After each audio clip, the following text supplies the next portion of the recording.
that sanctuary institution, that our policy still stands. Dr. Beatty, if you would address that, the sanctuary district resolution. Sure. To the chair, it's really the will of the board. The resolution stands until the board rescinds it. There's no direct action that the board needs to take regarding the resolution.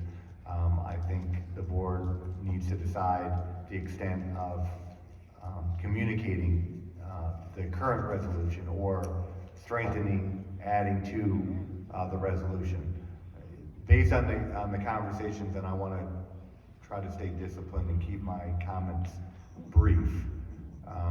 Most community organizations, especially those serving and supporting immigrant families and communities, are in a similar position of the school district, which they are concerned, but they're waiting to see exactly what any kind of immigration action will be taken.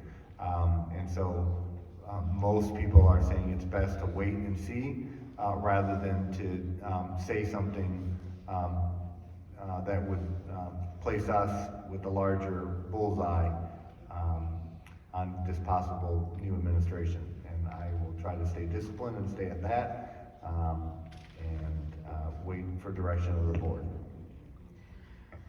Madam Chair, I Yes. do, through the chair, I think is appropriate what Dr. Vitti just mentioned.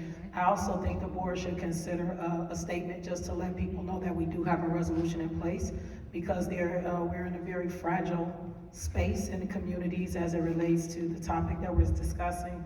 So I think the fact that we do have a resolution in place, people need to know that the resolution is in place, and we still stand in that space where we're trying to make sure that our families are protected in our school district. Yes, indeed. I do want to read this from the sanctuary district resolution that was put in place September the 4th, 2019. It is on our website at DetroitK12.org, and we want you to know that that sanctuary letter is in place in multiple languages so that you are able to read it indigenously within your homes, within your family.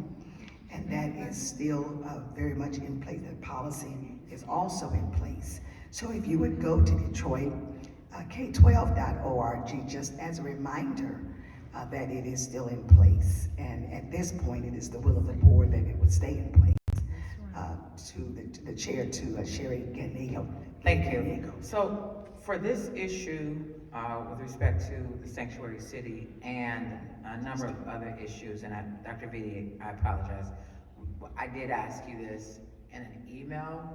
Our use of Power School communication and notifications, just so it's on the record publicly, I'm kind of ambivalent about the public statement as the media picks it up, have the conversation about it, and then it invokes or a number of detractors, like with the whole Ben Carson issue, constantly emailing and making threads, etc.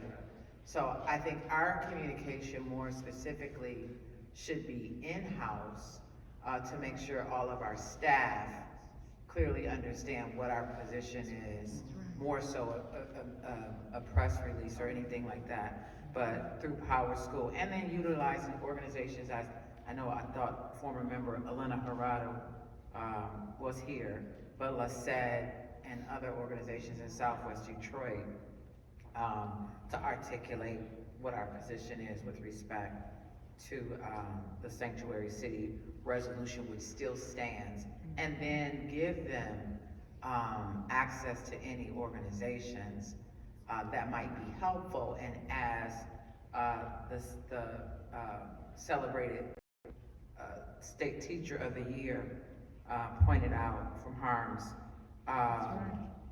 making sure that staff understands and our security understands that no ICE is allowed to just come into our schools without proper legal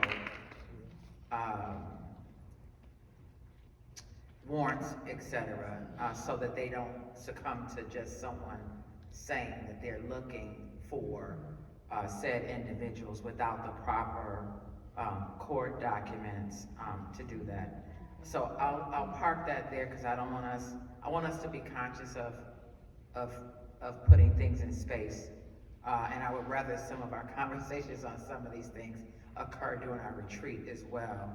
I wanted to just go back and just make a statement. It doesn't need an answer, but I agree with the incentives that are helping to increase and improve attendance, as well as